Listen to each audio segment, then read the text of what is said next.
প্রধান বিচারপতি জনাব এস.কে. সিনহা, উনি যে আপনার আমাদের যে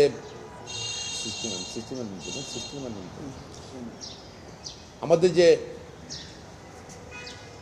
বিচারপতিদের শৃঙ্খলা নিয়ে, অপসারণ নিয়ে সংবিধানের প্রভিশন ছিল সুপ্রিম জুডিশিয়াল কাউন্সিল, সেটাকে সংসদে অ্যামেন্ডমেন্ট করেছিল, পার্লামেন্ট হাতে এই ক্ষমতা নিয়ে নিয়েছিল।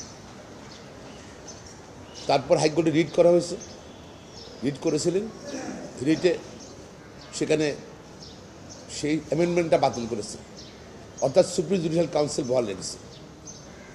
পরবর্তী ওটা সরকারের পক্ষ থেকে আপিল করা হলো।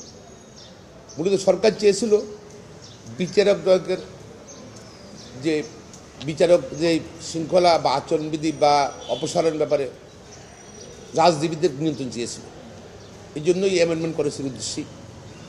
পরবর্তীতে update division, full update division 7 জন মাননীয় বিচারপতি, প্রধান বিচারপতি সহ হাইকোর্টের আদেশটা, রায়টা বহাল রেখেছে।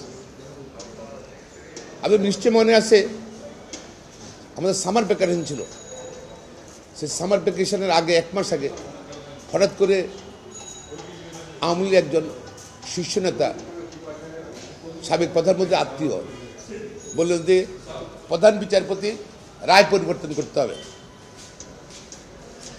না হলে তাকে চেয়ারে বসতে দেওয়া হবে না।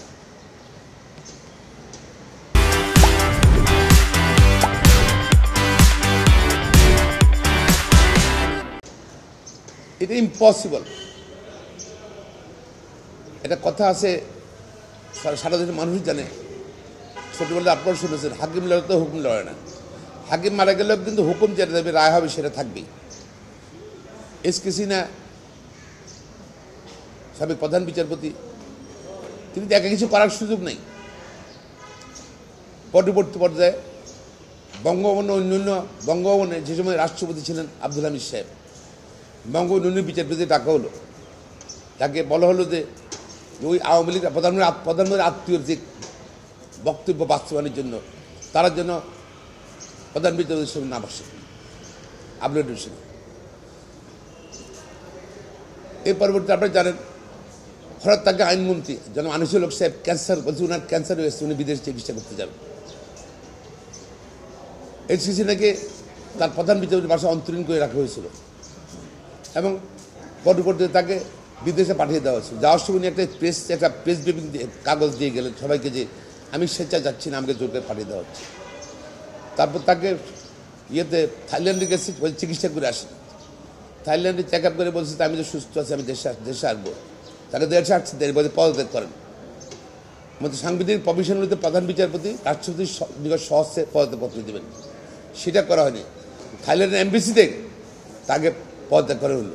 তার বিরুদ্ধে শুধু পদত্যাগ করে ক্ষান্ত নেই, তার বিরুদ্ধে অনেকগুলো মিথ্যা হামলা দেওয়া হয়েছিল, মিথ্যা হামলায় তাকে সাজাও দেওয়া হয়েছিল এবং দেশের প্রধান বিচারপতি এখনো রিফিউজি হিসেবে কানাডায় আছে।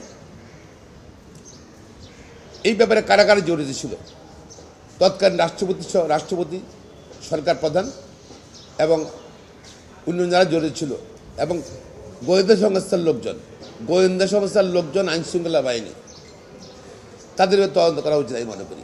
এবং এস.কে. সিনহার সকল মামলা প্রত্যাহার করা উচিত হোক দাবি জানাচ্ছি, পাশাপাশি তাকে যেন দেশ ফিরিয়ে আনে সে ব্যবস্থা গ্রহণ করবে।